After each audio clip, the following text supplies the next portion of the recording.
ٹھیک ہے؟ چونکہ ایسا ہو سکتا ہے، آپ ایسا کہہ دیجئے ہو سکتا ہے، چونکہ اس سے میں ڈروں گا نہیں. میں تو اپنے دوستوں میں بھی موت کا ذکر کرتا ہوں. اللہ کا شکر ہے کوئی محفل میری ایسی گزرتی نہیں، نہ خلوت میں نہ جلوت میں، جس میں مجھے موت یاد نہیں رہتی ہو. حضرت مولا علی نے اپنا گھر بنایا تھا قبرستان کے قریب. ذرا دھیان سے سننا میرے بھائی. کہاں بنایا تھا؟ قبرستان. بالکل کوفے میں باہر، بستی سے باہر، قبرستان کے قریب. کسی نے پوچھا ہے علی مولا کائنات باب العلم آپ بستی میں چھوڑ کے قبرستان کے قریب میں گھر کیوں بنایا؟ فرمایا میں جب قبرستان کے قریب جاتا ہوں، جب لوگوں میں بیٹھتا ہوں تو وہ غیبتیں کرتے ہیں، بری باتیں کرتے ہیں، اور جب میں قبروں کے پاس بیٹھتا ہوں تو وہ جب مجھے اللہ کا قرب وہاں مل جاتا ہے. سبحان یعنی وہ کبھی نہ فالتو باتیں کرتے ہیں مردے، نہ کوئی الٹی سیدھی بات کرتے ہیں، بلکہ جب بھی ان کی قبر کے پاس بیٹھو تو اپنے رب کے یاد آنے لگتی ہے. سبحان اللہ. میرے بھائیو ہو سکتا ہے میری زندگی کی آخری تقریر ہو، تو یوں بھی ہو سکتا ہے اس محفل میں میرا کوئی ایسا بھائی بیٹھا ہو جسے آج کے بعد پھر کبھی نصیحت سننے نہ ملے، جس کو موت آ جائے. 15 سال کا بچہ حفظ مکمل کر لیا اس نے، ابھی 2 ہفتے پہلے کی بات ہے، 3 ہفتے پہلے کی. اس کی ہونی تھی دستار، دور بھی نکال لیا تھا اس نے، بس صرف دستار رہ گئی تھی. اپنے گھر آیا حافظ قرآن، غسل کر کے باہر کو آیا، گر گیا. ہسپتال لے کے گئے، ڈاکٹر نے کہا یہ دنیا سے رخصت ہو چکے ہیں، انتقال ہو گیا. ماں کو خبر ہوئی، دوڑتی بھی ہسپتال گئی اور جا کر کے اپنے بیٹے سے کہا اے میرے حافظ قرآن، تجھے میں نے اپنے آپ سے دور رکھا، تو میرا اکیلا بیٹا تھا، تیرے لیے میں نے بڑی جدائی تیری برداشت کی، اس وجہ سے جب میں مروں گی تو پھر میری قبر پہ بیٹھ کے تو قرآن پڑھے گا، مگر میرے لال تو نے یہ کیا کیا؟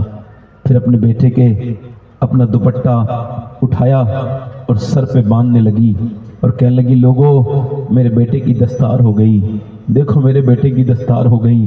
باپ بھی رو رہا ہے اور دنیا کو یہ خبر جا رہی ہے کہ جوانوں کے لاشیں اٹھ رہی ہیں اور بوڑھے کھانستے ہوئے رہ جاتے ہیں. جی میری بہنیں میری بیٹیاں سنیں اور آپ بھی سنیں. 8 سال کا بچہ جب دنیا سے جا سکتا ہے، جب ماں کے پیٹ میں بچہ مر سکتا ہے، تو یہ آپ کے اور میرے دماغ سے کب ختم ہوگی بات کہ موت عمر کے حساب سے آتی ہے.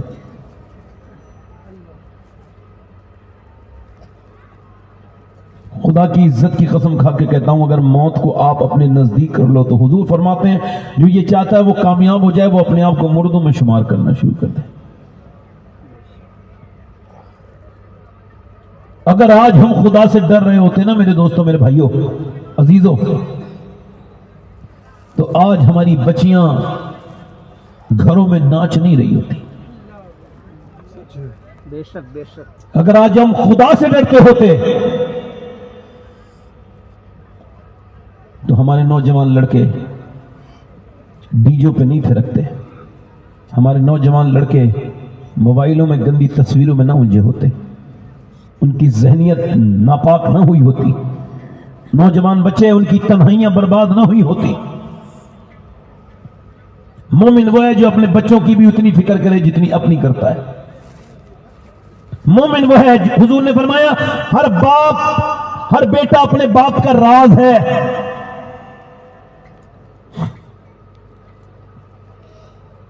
موت کا کوئی خبر نہیں میرے دوستوں میرے بھائیوں. صحت تمہیں اللہ نے دی ہے تو شکر ادا کیا کرو، ورنہ جا کر کے میڈیکل کالج میں دیکھ لو. اے بیٹا اے موبائل والے اے بیٹا اس سے ہی کہہ رہا ہوں. ماشاءاللہ اللہ تعالیٰ اس کو سمجھ عطا فرمائے، آمین کہہ دو. ہم لوگ دعا کیا کریں، اس طرح کی کوئی حرکت کرے تو اس کے لیے دعا کیا کرو کہ اللہ تعالیٰ اسے عقل عطا کرے، یہ انسان کا بچہ بن جائے. کیونکہ جانور کے بچے میں انسان کے بچے میں یہی فرق ہے کہ انسان کا بچہ کام سوچ سمجھ کے کرتا ہے، مگر جانور کے بچے کو کوئی تمیز نہیں ہوتی. دیکھو کتنے لوگ ہیں جو اپنے آپ کو یہاں پر جو نوجوان کھڑے ہیں میرے دوست، آ جاؤ بیٹے، آپ بھی آ جاؤ، آ جاؤ بیٹے، آ جاؤ. دیکھو کتنے اچھے بچے ہیں. یہ ایک وہ بھی تھا جو بالکل گدھے کی طرح اوپر اٹھ کے منہ چلا گیا، اور یہ بھی نوجوان بچے ہیں ماشاءاللہ جو میرے ایک بار کہنے پہ آ کے بیٹھ گئے. ذرا بولے سبحان اللہ. میں 5 اکتوبر کو گیا تھا حیدرآباد میں، تو وہاں تقریر کے بعد انہوں نے کہا کہ وہ آپ سے ایک صاحب ملنا چاہتے ہیں. میں نے کہا میں تو نہیں ملنا چاہتا ہوں ان سے، اگر ان کو ملنا آنا ہے تو میں جہاں ہوں وہ یہی ہوٹل میں آ جائیں. کہنے لگے وہ ذرا تھوڑے سے پرابلم ہے، نہیں آ سکتے، آپ چلیں. ان کی مجبوری ہے. تو میں چلا گیا تو میں اس کے گھر کو دیکھا تو تقریباً 10 کروڑ روپے کا اس کا گھر تھا، اس سے بھی زیادہ، میں کچھ کم کہہ رہا ہوں. حیدرآباد کے اندر ایک بڑا سا بنگلہ، اور میں اندر گیا تو اندر مرسڈیز، BMW اور بڑی بڑی کاریں کھڑی ہیں. اور جب اندر گیا تو اس نے مجھے دیکھا، میں نے اس کو سلام کیا تو میں اس سے ہاتھ ملانا چاہتا تھا اس گھر کے مالک سے، مگر اس نے میرے قریب نہیں آیا. میں نے قریب جا کے زبردستی ہاتھ ملایا تو مجھے بدبو سی محسوس ہوئی. یہاں پہ اس کی روئی لگی ہوئی تھی. میں نے پوچھا کیا ہوا ہے تو وہ رونے لگا. کہنے لگا میں گٹکا کھاتا تھا اور سید صاحب آپ کو بہت دنوں سے یاد کر رہا تھا کہ آپ آئیں تو تھوڑا میرا دل ہلکا ہو جائے، کچھ آپ مجھے باتیں بتائیں کیا ہوا. کہنے لگے گٹکا کھاتا تھا، اس بار رمضان میں نے چیک اپ کرایا، میرے گال میں ایک بڑا سا ایک دانہ بن گیا تھا. بایوپسی کرائی گئی، جب بایوپسی کی جانچ آئی کنفرم ہوا، ڈاکٹر نے جب مجھے یہ بتایا کہ تم کو کینسر ہے اور 2 مہینے کے بعد تم اس دنیا سے چلے جاؤ گے، کہتے ہیں ساری دولت کمانے کا جنون ختم ہو گیا. اللہ. کہتے ہیں یہ BMW میرے کسی کام کی نہیں، اس مرسڈیز میں اب بیٹھنے کا میرا دل نہیں کرتا. کہتا ہے ڈاکٹر کی ایک رپورٹ نے میرا سارا نشہ اتار دیا. وہ کہتا ہے کہ اب جب میں اپنے بچوں کو دیکھتا ہوں تو بچے مجھے جیتے جی یتیم لگنے لگتے ہیں.